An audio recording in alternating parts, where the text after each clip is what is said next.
ఇశ్వాపురంలో శ్రీ దుర్గా భవాని మహాక్షేత్రం 24వ వార్షికోత్సవ పూజలు ఘనంగా నిర్వహించారు. సంగారెడ్డి మండలం ఈశ్వరపురం ఇస్మాయిల్ ఖాన్ పేటలో సప్త ప్రకారయుత శ్రీ దుర్గా భవాని క్షేత్రంలో 24వ వార్షికోత్సవం పురస్కరించుకొని ఈ నెల 16 నుండి 20వ తేదీ వరకు ఘనంగా నిర్వహిస్తున్నామన్న ఆలయ కమిటీ సభ్యులు. ఆలయ అర్చకుల నిర్వహణలో నేడు మంగళవారం 3వ రోజు సందర్భంగా శతచండీ మహాయాగం, వేద పారాయణ భక్తులచే నిరంతర అఖండ భజన కార్యక్రమం జరుగుతుందని, భక్తులకు నిరంతర అన్న ప్రసాదం కూడా ఏర్పాటు చేశామన్నారు. రేపు సాయంత్రం అమ్మవారి కళ్యాణం నిర్వహిస్తామని, 20వ తేదీన చివరి రోజు లక్ష దీపోత్సవం నిర్వహిస్తామని, ఈ కార్యక్రమంలో భక్తులు అధిక సంఖ్యలో పాల్గొని ఆ అమ్మవారి కృపా కటాక్షాలు పొందాలని ఆలయ కమిటీ సభ్యులు అన్నారు. పూజా కార్యక్రమాలలో ఆలయ ధర్మాధికారి, సలహా మండలి, కార్యనిర్వహణ భక్త బృందం పాల్గొన్నారు.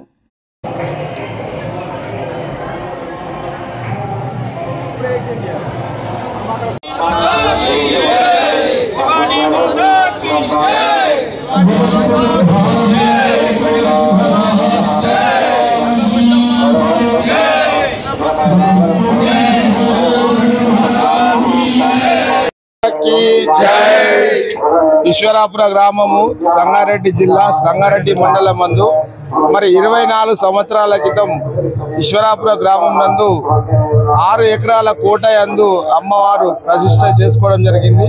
మరి అప్పటి నుండి ప్రతి సంవత్సరం అమ్మవారు 2 సార్లు ఘనంగా వైభవంగా పూజలు అందుకుంటుంది.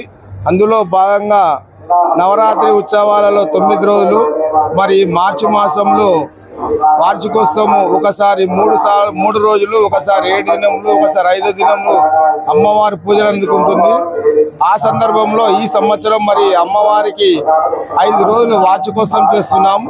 ఈ కార్యక్రమంలో భాగంగా మరి 4 వేదాల పారాయణంతో పాటు 1,00,000 పుష్పార్చన, 1,00,000 కుంకుమార్చనతో పాటు మరి శివ అర్చన జరుగుతుంది.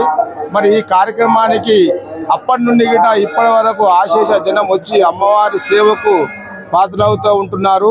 మరి ఇంత పెద్ద నిర్మాణం జరిగిందంటే దీన్ని కేవలం దాతలు, ఈ గుడికి సహకరించినటువంటి ప్రతి ఒక్క దాతకు అమ్మవారు వెన్నంటి ఉండి వారి కష్ట సుఖాలను తీరుస్తూ వాళ్ళని ఎల్లవేళలా కాపాడాలని మా గ్రామ ప్రజలను మేము అందరం వేడుకుంటున్నాము. ఈ కార్యక్రమంలో భాగంగా ప్రతినిత్యము ఉదయం 11 గంటల నుంచి రాత్రి 12 గంటల వరకు నిత్య అన్నదానం ఉంటుంది. మరి ఇక్కడ ప్రత్యేకించి అఖండ అన్నదానం, మరి ప్రత్యేకించి దాతలకు, బ్రాహ్మణులకు సపరేట్ అన్నదానం జరుగుతుంది ఇక్కడ. మరి ఈ కార్యక్రమము ఈ సంవత్సరం 3వ రోజు నడుస్తుంది. మరి రేపు సాయంత్రం అమ్మవారి కళ్యాణోత్సవం ఉంటుంది. ప్రతి సంవత్సరం లాగానే చివరి రోజు అనేటువంటి గురువారం నాడు 1,00,000 దీపోత్సవం అవుతుంది. మరి ఈ కార్యక్రమాన్ని చాలా మంది విషయం తెలుసు కాబట్టి ఈసారి ఎవరైనా దర్శించుకుని వారు ఉంటే మరి 1,00,000 దీపోత్సవం రోజు అందరు వచ్చి అమ్మవారి ఎదుట దీపాలు వెలిగించి వాళ్ళ కోరికలు తీర్చుకుంటూ అమ్మవారి సేవకు పాత్రవుతారని కోరుకుంటూ ఈ కార్యక్రమం మీకు ఈ మీడియా ద్వారా తెలిపినందుకు మీడియా వారికి ధన్యవాదాలు తెలుపుతూ మా తరపున, మా కమిటీ తరపున, మా గ్రామ ప్రజల తరపున ఈ కార్యక్రమానికి ఇచ్చేసిన భక్తులందరికీ పేరు పేరున ప్రత్యేక ధన్యవాదాలు. జై బోల్ భవానీ మాతా కీ జై.